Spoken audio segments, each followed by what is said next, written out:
Welcome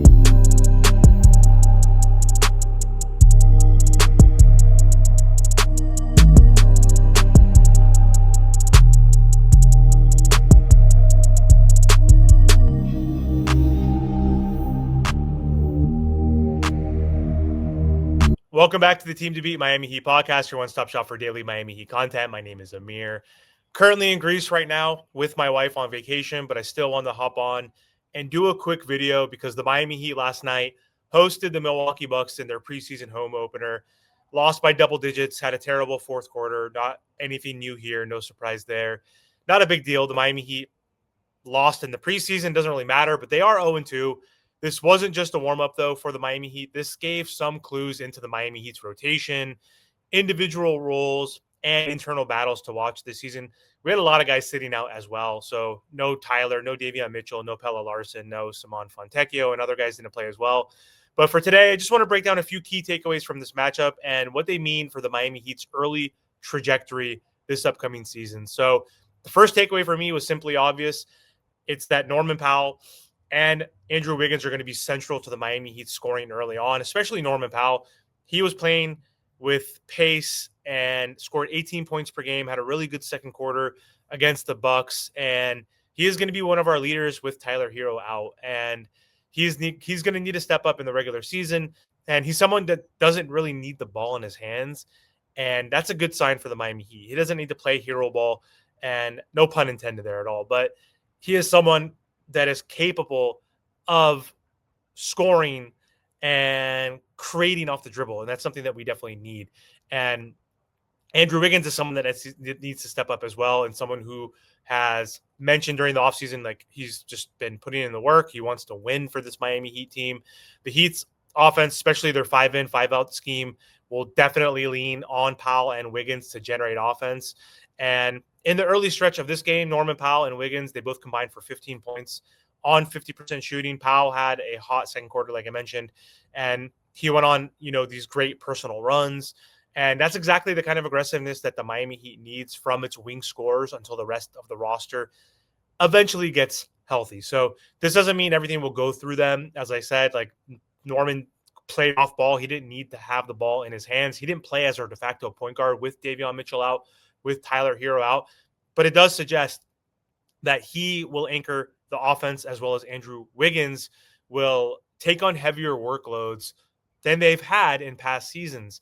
The question is, can they sustain this over long stretches? Because Bam Adebayo, he's going to need to step up as well in Tyler Hero's absence on the offensive end. So in this preseason game, we knew that the preseason in general is all about experimentation with rotations and lineups. And one of the more interesting subplots and themes is player stocks. Like, who are the players that are going to be rising? Who are the players that are going to actually get minutes and be in the rotation? And this is what Spo's going to evaluate. And Jaime Jaquez Jr. has been starting again because a lot of folks have been injured. And he's looked fine. Like, he's looked good. I don't think his stock is falling, but I don't think it's rising either. And early stretches in the game, he showed that he hasn't really made many offensive breakthroughs. And being surrounded by ball dominant creators tends to push him more in an off ball role. And he doesn't really do the best off ball. And in the second half, he looked a little more comfortable when given more on ball responsibility next to Jovic. But that trend is something to monitor. And with Tyler Hero back, with Davion in the regular season, with Bam needing touches, and Andrew Wiggins and Norman Powell, I don't know how much on ball activity he's going to actually get. So he's going to have to rely on those off-ball cuts, those strong side, weak side cuts, which he did really well when he didn't have the ball in his hands as a rookie. So that's something we need to monitor. The other thing that I want to focus on is there was talk in terms of who's going to be in the starting lineup in the regular season. Was it going to be Nico? Was it going to be Kalel? And we've seen in the two preseason games, Niko Jovic has been starting. He just signed that big extension. So his stock is rising. It looks like we're finally seeing point forward Nico, especially in that fourth quarter. We got to see him in a lot of actions with the ball in his hands. He's been looking good in the preseason so far. He's been playing with pace. He's been distributing the ball very well. His shot looks a lot better. So that's a good sign. The flip side, Kel'el Ware, he's had some good moments in the preseason. including putting up 18 points and 13 rebounds in this game, but he was a minus 22. And Spo said that his stats didn't really contribute to impacting the game. And that's something he needs to work on. And here's a clip that Spo, mentioned regarding that after the game. So let's take a look at that clip real quick.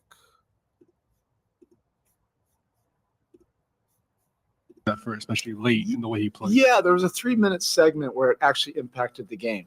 The rest of it has to impact the game. I'm not looking at the stat line. I think everybody's looking at the wrong thing. It's got to impact the game. I wanted him the next game to be a plus 20, right?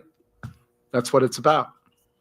And that's part of the maturation for a young player. He does really good things, and then when you aren't able to do it consistently, it doesn't impact the game. And you don't want to have deflating plays. You want to have inspiring plays. That steal he had at half court was an inspiring play that impacted the moment. And there was probably a 3-minute stretch there. I guess I want to take that 3-minute stretch and see what his plus minus was on that, because it impacted the game. And that's part of him as a young player connecting the dots. It does not matter if you have 18 and 13, if it's not impacting the game, really. Nico, I don't have my glasses on. What was his plus minus? Jaime. Yeah, both those guys. Jaime did some, I don't know what his stat line was, but they both impacted, the game in a positive way. But that's part of it. That's part of a young player. And that's why I enjoy coaching him, because my responsibility is to help teach him how to connect the dots and become more consistent where it now leads to winning. And all the young players in this league have to go through that. Yeah, so Spo makes it sound that like Kalel is not ready to be a starter, even though he did start 30 or so games, I think, last season. And we know Bam Adebayo wants to play at the 4. So with Nico on there, like Bam essentially is still going to have to guard the 5s and operate as a 5, in my opinion. And I still think, even though Bam does want to play power forward, Nico just looks like the more polished player. He's going into year 4, even though he's missed a ton of games in the regular season. He's going into year 4. Kalel's going into year 2, and it looks like Jovic just has the better ability to impact the game and play in a more positive manner than Kalel, outside of some inflated stats. But either way, what can we draw from this game? It's just a preseason again. The Heat are 0-2. They're playing a more fast-paced style of basketball, which I like. The Miami offense is going to have to lean heavily on its wings, like Powell and Wiggins, especially with Tyler Hero out. Players like Jaime Hawkins, do impact winning, like Coach Bo said, but I still think he needs to get more polished when it comes to his offensive game to make more impact. I still think Pella is going to be ahead of him. I think Pella is going to fit better in his role off the bench as like the 8th or 9th guy. So Jaime probably will still play. Obviously, he'll be situational. He'll get some minutes, of course, but I think he's going to be like the 10th man off of the bench. The other thing we have to monitor again is the big man rotation. Is it going to be Nico or Kalel starting? We still don't know for sure. It's an intriguing internal storyline this season, but early signals are favoring Jovic to be the starter next to Bam Adebayo. And again, this game doesn't tell us everything about what's going to happen for the Miami Heat's season. It was a preseason tune-up. The Heat did lose by double digits. They're 0-2 now, but this does give us some directional cues that we need to pay attention to. And I just want to see Norman Powell get more reps with Andrew Wiggins, with Bam Adebayo as our focal point, as the season approaches.